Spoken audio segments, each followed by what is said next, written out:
You're listening to Systemic Error Podcast. The failure was designed.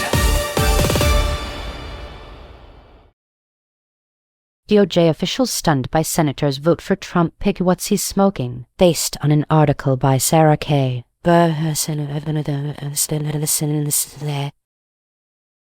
Senate is not a check, it is a receipt printer. The setup. Sen. Bill Cassidy backed Todd Blanche to lead the Justice Department, despite reporting that career employees inside DOJ are demoralized, driven out, and alarmed by the direction of the department. Cassidy also justified the vote by invoking human trafficking and claiming leaving Blanche in an acting role would risk DOJ progress. Survivors of Jeffrey Epstein, according to the reporting, were not consulted before the speech. Who actually holds power?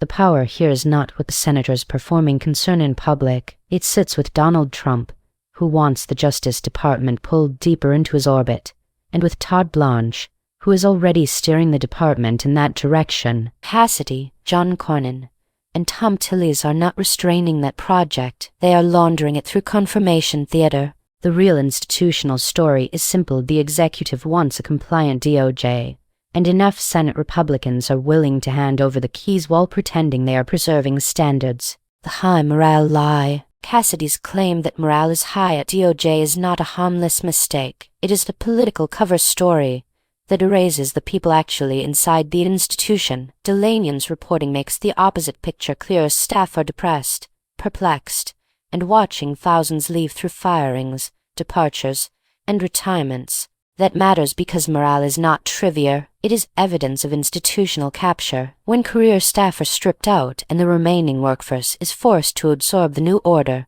the department stops functioning as a neutral law enforcement body and starts becoming a weapon managed by loyalists. The usual misdirection. Cassidy's human trafficking defense is the kind of public language smokescreen that turns a power grab into a civic concern. He presents confirmation as a safeguard against harm, when the harm is already built into the personnel decisions, the purge of experienced staff, and the political loyalty test that sits underneath all of it. The Epstein detail sharpens the contempt. If survivors were ignored while their suffering was used as a rhetorical prop, that is not oversight, it is opportunism. The victims become background material for a speech aimed at justifying capitulation. The leverage that vanished. Delanian's point is the one that matters. If Blanche breaks his promises, the senators who backed him will have no leverage. That is the whole point of this choreography. Once the vote is cast, the Senate's supposed oversight becomes decorative. The senators get to tell themselves they extracted assurances.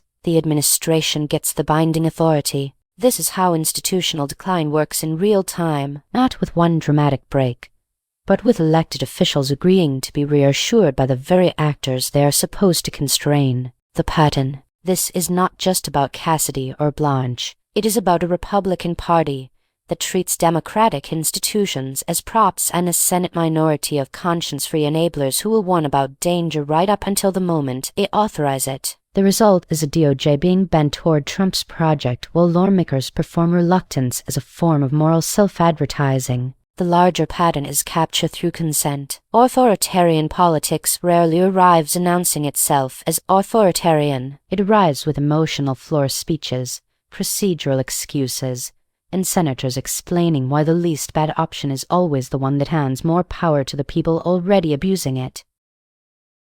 You've been listening to Systemic Error. Thanks to Alternet for today's article, with the automated voice of Kristen. Thanks for listening.